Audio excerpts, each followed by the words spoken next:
김영재 팀장님, 사도광산에 한 번이라도 출장 가셨습니까? 저는 간 적이 없습니다. 왜 안 가셨습니까? 저는 3월에 맡은 이후로 계속 협상을 해왔고 협상을 하는데 현장을 모르고 협상합니까? 장관님을 제가 좀 치하를 했습니다. 기억하실지 모르겠지만 미일에 편향된 외교를 한중일로 끌어오시고 한중 관계를 개선하는 노력에도 치하였고요.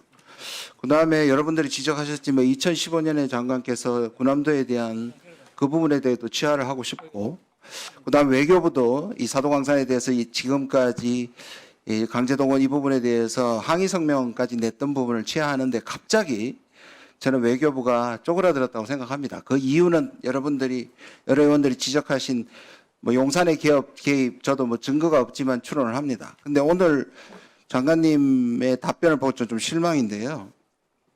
적어도 이것을 잘했다고 저는 한국한테 물어봐라, 유네스코가 그 정도면 나중에 결렬이 되고 뭐 등재가 되고 우리가 반대한 채로 등재가 되든 안 되는 결과와 상관없이 저는 외교 협상에 이 정도로 우리가 유리한 협상의 지위가 있은 적이 있느냐.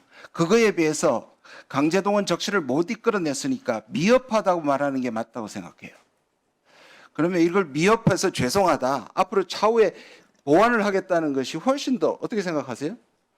하도 비판을 하시니까 제가 제 입장을 말씀드린 것이 제가 자랑한 건 아닙니다. 그래서 저는 생각에 이게 용산에 압력이 있으니까 속으로는 화가 나도 이 부분에 대해 어쩔 수 없이 따라가는 것에 대해서 저는 인간적인 연민은 느껴집니다만 그럼에도 불구하고 그렇게 동의하기 어렵습니다. 예, 좀 보시겠습니다.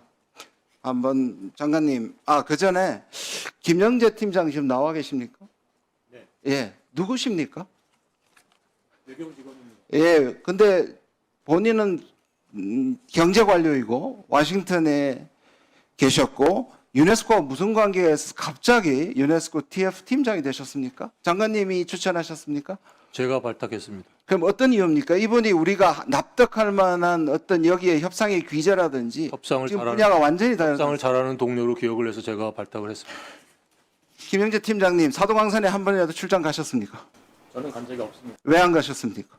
저는 3월에 맡은 이후로 계속 협상을 해왔고 협상을 하는데 현장을 모르고 협상합니까? 현장을 가본 직원들을 데리고 있습니다. 그럴까요? 볼까요? 현장이 어떤지? 장관님, 한자 테스트가 이거 뭡니까? 전시라고. 예, 일본말로 어떻게 읽죠? 저는 일본말을 잘 모릅니다. 그렇습니까? 근데 외교부는 계속 사용하고 있습니다. 다음 PPT.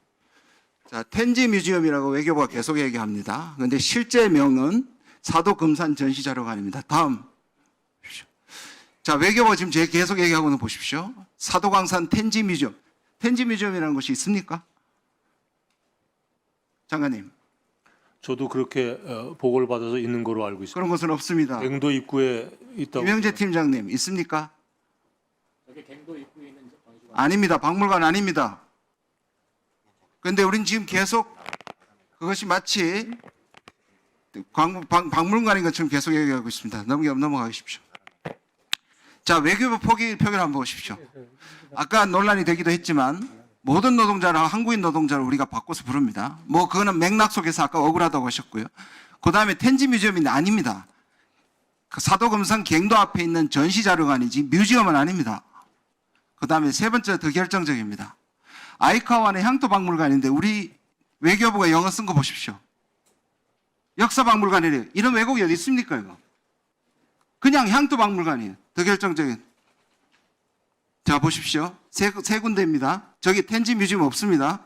자, 제일 오른쪽에 있는 사도광산이 저게 갱도 앞에 전시자료관입니다.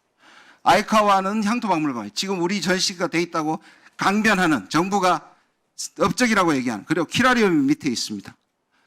자, 밑에 보시면 아까 이재명 대표가 말씀하셨는데 이 부분을 빠뜨리셨는데요.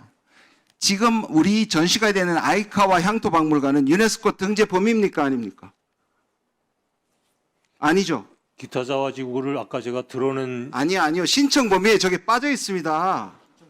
신청 범위는 저 두 가지만 들어간 갱도하고. 아닙니다. 신청법에 들어있는 기타 자와지구를 이모기코모스에서 에도 시대와 관계가 없으니 드러내라 해서 빠진 겁니다. 등재 시설에 저 두 가지만 나와 있고 아이카와는 들어있지 않다는 말입니다. 넘어가십시다. 참 기가 막힌 일입니다. 등재 범위 바깥에 있는 데다 처박아 놓고 지금 이걸 업적이라고 얘기하고 있는 것에 저는 동의하지 못하겠습니다. 저 더 걱정되는 것은 장관님 내년에 60주년이죠. 네. 뭐 대대적으로 지금 신한일 공동선언 준비하고 계십니까? TF를 설치해서 정지 작업을 하고 있습니다. 예, 모든 사람이 거기에 집중을 하고 있는데요. 저는 최근에 뉴라이트들의 이 전면의 등장이 마치 이종찬 광복회장의 말을 빌리면 밀정들의 총동원령이 내리는 거 아닌가 생각합니다. 그럼 그 총동원령은 일종의 전면전을 의미하는데 제가 진짜 우려하는 것은 내년에 60년의 신한일 공동선언에서 만약에 한국이 일본의 과거사 문제를 완전히 매듭지어 줘버리면 그것도 굴욕적으로 과거를 더 이상 묻지 않겠다고 얘기해서 과거에 위안부 합의 때처럼 이 문제를 합의해주면 향후에 한국은 일본에게 어떤 과거사에 대해서 문제 제기를 하지 못합니다. 그런 생각 있으신가요? 과거사를 어떻게 매듭을 짓겠습니까?